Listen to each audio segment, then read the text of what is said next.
बिस्मिल्लाहिर्रहमानिर्रहीम। ग्रोथिंग चैनल देखने वाले मुअज़्ज़िज़ नाज़रीन गिरामी अस्सलामु अलैकुम। नाज़रीन गिरामी, रोज़मर्रा की ज़िंदगी में हम ऐसे वाक़यात सुनते और देखते हैं जिन्हें सुनकर इंसान सोच में मुब्तला हो जाता है। ऐसे वाक़यात से कुदरत अपनी मौजूदगी का एहसास दिलाती है और वाक़यातन हमारी ज़िंदगी में ऐसे वाक़यात भी होते हैं जिनको सुनकर अल्लाह पाक की कुदरत पर रश्क आता है और ईमान इस बात पर पुख्ता हो जाता है कि बेशक अल्लाह पाक जो चाहें कर सकते हैं, सब कुछ उनके अख्तियार में है। नाज़रीन ग्रामी, आज की इस वीडियो में हम आपके साथ एक ऐसा वाक़या शेयर करने जा रहे हैं जिसको सुनकर आप भी बेख्तियार सुबहान अल्लाह पुकार उठेंगे। कैसे एक मुर्दा माँ ने कब्र में अपने बच्चे को जन्म दे दिया। ये वाक़या कहाँ और कैसे पेश आया, आज की इस वीडियो में आपको तफसील से आगाह किया जाएगा, इसलिए वीडियो को स्किप किए बगैर आखिर तक लाजमी देखिएगा। और नए आने वाले दोस्तों से गुजारिश है कि चैनल को ज़रूर सब्सक्राइब कर लें और साथ लगे बेल आइकन पर लाजमी क्लिक कर दें ताकि मुस्तकबिल में अपलोड होने वाली वीडियोस का नोटिफिकेशन आप तक बर वक्त पहुँचता रहे। दूसरी ईमान फ़रोज़ वाक़या ब्राज़ील के शहर कानकू में पेश आया है। मरवा नामी लड़की ये वाक़या बयान करती है कि मेरा एक भाई था जिसका नाम फ़ाहद था। हम 5 बहनें थीं और हमारा एक ही भाई था जो घर में सबकी तवज्जो का मरकज़ भी था। सभी उस पर अपनी मोहब्बतें निशावर किया करते थे, बड़े प्यार मोहब्बत से उसे रखते थे, उसकी हर ख्वाहिश पूरी किया करते थे। हम सब की ये ख्वाहिश होती थी कि वो अच्छा पढ़ लिख कर बड़ा इंसान बन जाए और उसने भी हमारी ख्वाहिश को मद्देनज़र रखा और एक आला तालीम के लिए दूसरे शहर में एक प्राइवेट यूनिवर्सिटी में चला गया। वहीं एक हॉस्टल में रहता था। जब तालीम मुकम्मल हो गई तो घर आया और अब नौकरी की तलाश में रहता था। इसी दौरान घर वालों ने कहा कि बाप की तालीम भी मुकम्मल हो चुकी है और उम्र भी हो गई है, अब आप जल्दी से शादी कर लें। तभी घर वालों को उसकी शादी का इंतज़ार रहता था। खैर, उसने शादी की हामी भर ली और पसंद का इजहार भी कर दिया और कहा कि मैं एक लड़की को पसंद करता हूँ, अगर आप चाहें तो मैं शादी भी उसी से करवाना चाहता हूँ। अब्बा ने इसकी बात पर हामी भर ली और कहा कि आप जहाँ भी कहो हम आपकी शादी करवाने को तैयार हैं। कुछ ही वक्त में भाई की मंगनी उस लड़की से कर दी गई और 2 माह के बाद शादी भी हो गई। सब ने बड़ी धूमधाम से शादी की और सभी घर वाले भाई की शादी पर बेइंतहा खुश थे। शादी के कुछ ही अरसा बाद भाई की एक जॉब एक बैंक में लग गई और अब भाई रोज़ाना सुबह को जाते और शाम को घर आते थे। दोनों मियाँ बीवी में बहुत ज़्यादा प्यार और मोहब्बत था और हंसी खुशी ज़िंदगी बसर हो रही थी। शादी को 5 साल बीत गए लेकिन अभी तक औलाद से महरूम थे। भाई अब कुछ परेशान रहने लग गए थे, लेकिन माँ उनको समझाती थी कि आप अल्लाह पाक से दुआ किया करें, वो ज़रूर आपको औलाद की नेमत से नवाजेंगे, वो जब चाहें अता कर दें। वक़्त गुजरता गया। शादी के तकरीबन 7 साल के बाद उनकी बीवी हामिला हो गई। पूरे घर में खुशियों का समा था। अब माँ ने घर में काम करने के लिए भी मुलाजमा को रख लिया था। उन्हें कोई भी काम न करने देती और उनकी खूब खिदमत भी होती थी। भाई भी अब और भी ज़्यादा उनसे मोहब्बत करना शुरू हो गए थे। हर माह को भाई उन्हें लेकर चेकअप के लिए डॉक्टर के पास जाया करते थे। अमल को 6 माह मुकम्मल हुए तो अब इनकी मुसलसल तबीयत ख़राब रहती थी और दिन ब दिन बिगड़ती जा रही थी। सभी बहुत ज़्यादा परेशान थे। एक दिन अचानक उनकी तबीयत ख़राब हुई और बेहोश हो गई। भाई उसी वक्त लेकर उन्हें अस्पताल चले गए। जब सारे टेस्ट किए गए तो डॉक्टर ने बताया कि आपकी बीवी को ब्लड कैंसर है और बहुत ज़्यादा बढ़ चुका है, जिसका इलाज अब नामुमकिन लग रहा है। लेकिन भाई ने डॉक्टर को कहा कि आप तो इस शहर के स्पेशलिस्ट डॉक्टर हैं, आप कुछ करें। तो उन्होंने 1 माह की मेडिसिन लिख कर दी और कहा कि आप ये मेडिसिन को खिला दें और दोबारा 1 माह के बाद चेकअप करवाना। 1 माह की मुकम्मल मेडिसिन वो खाती रहीं लेकिन कोई भी अफाका ना हो सका। घर में अब हर तरफ उदासी फैली हुई होती थी। ऐसा लगता था जैसे हमारी खुशियों को बुरी नज़र लग गई हो।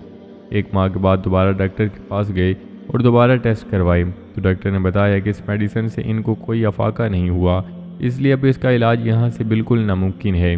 बेहतर है आप इन्हें अमेरिका ले जाएं। ऐसे बहुत से मरीज़ वहाँ से सेहतयाब हुए हैं, आप वहाँ से इनका इलाज करवाएं। भाई ने अमेरिका जाने का इरादा कर लिया और कुछ ही दिन में वो अपनी बीवी को साथ लेकर अमेरिका रवाना हो गए। वहाँ जाकर डॉक्टर को चेकअप करवाया तो वहाँ पर डॉक्टर्स की एक टीम तश्कील दी गई। उन्होंने कहा कि कुछ दिन इन्हें अस्पताल में रखना होगा।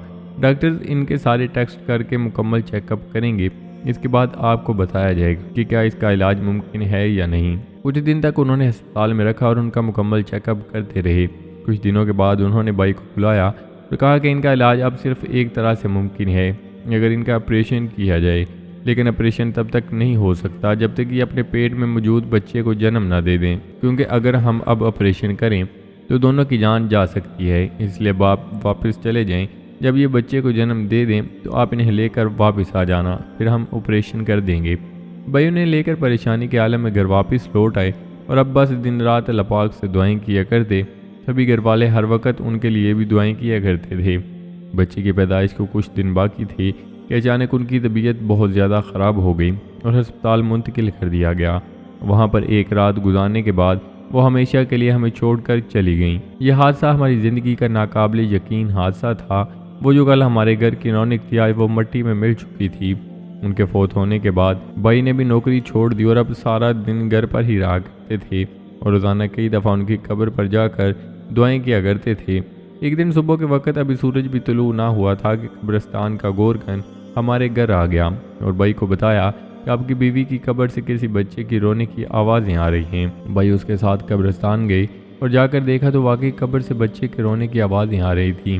مولوی صاحب کو بلایا گیا اور ان سے اس متعلق پوچھا گیا کہ کیا ہمیں اب قبر کو کھولنا چاہیے، تو انہوں نے بھی اجازت دے دی اور اسی وقت قبر کو کھول لیا گیا۔ قبر کو کھولا تو دیکھا کہ واقعی نومولود بچہ قبر میں موجود ہے جسے انہوں نے مرنے کے بعد جنم دیا تھا۔ یہ واقعی اس علاقے کے ایک حیرت میں مبتلا کر دینے والا واقعہ تھا۔ کوئی بھی یقین نہ کر رہا تھا۔ بچے کو قبر سے نکالا اور قبر کو دوبارہ بند کر دیا گیا۔ دور دور سے لوگ یہ واقعہ سننے کے بعد لوگ اس بچے کو دیکھنے کے لیے آیا کرتے تھے۔ آج وہ ماں کے بغیر ہی 5 سال کا ہو گیا ہے۔ ناظرین گرامی، ایسے واقعات جو سننے کے لحاظ سے صرف ہمیں ایک فردی کہانیوں کی طرح لگتے ہیں، اور اگر ہم غور کریں تو یہ اللہ پاک کی موجودگی کا ایک ایسا احساس ہوتے ہیں جنہیں ہم چاہ کر بھی محسوس نہیں کر سکتے۔ ایسے واقعات سے اللہ پاک ہمیں بتاتے ہیں کہ وہی اس دنیا میں موجود ہیں اور وہ جو چاہیں کر سکتے ہیں، وہ ہر چیز پر قدرت رکھنے والے ہیں۔ دوستوں بہت سے اور بھی ایسے واقعات رونما ہوئے ہیں۔ کچھ ہی دیر پہلے انڈیا میں بھی ایک ایسا ہی واقعہ رونما ہوا تھا جہاں پر ایک نوجوان لڑکا فوت ہونے کے 18 دن بعد قبر میں زندہ ہو گیا تھا اور اسے بھی لاکھوں لوگوں کی موجودگی میں قبر سے زندہ نکال لیا گیا تھا، جسے دیکھ کر ہزاروں ہندو بھی مسلمان ہو گئے تھے۔ دوستوں ایسے واقعات ہی غیر مسلموں کو اسلام کی طرف متوجہ کرتے ہیں اور انہیں بھی اس بات کا احساس ہو جاتا ہے اللہ موجود ہے اور وہ جو چاہے کر سکتا ہے۔ اللہ پاک دنیا میں رہتے ہوئے ایسے لمحات سے گزارتا ہے کہ انسان گمان بھی نہیں کر سکتا۔ ناظرین گرامی، اللہ پاک سے دعا ہے کہ اللہ پاک ہم سب کو حضور پاک صلی اللہ علیہ وآلہ وسلم کی تعلیمات پر چل کر زندگی بسر کرنے کی توفیق عطا فرمائے، آمین۔ تو جی ناظرین، یہ تھی ہماری آج کی ویڈیو۔ امید کرتے ہیں آپ کو ضرور پسند آئی ہوگی۔ ویڈیو کو لائک کر کے دوستوں کے ساتھ شیئر کرنا مت بھولیے گا، اور نئے آنے والے دوستوں سے گزارش ہے کہ چینل کو ضرور سبسکرائب کر لیں اور ساتھ لگے بیل آئیکن پر لازمی کلک کر دیں تاکہ مستقبل میں اپلوڈ ہونے والی ویڈیوز کا نوٹیفیکیشن آپ تک بر وقت پہنچتا رہے۔ تو جی ناظرین، ملتے ہیں ایک نئی ویڈیو کے ساتھ۔ اپنا بہت سارا خیال رکھیے گا، دعاؤں میں یاد رکھیے گا۔ اللہ نگہبان۔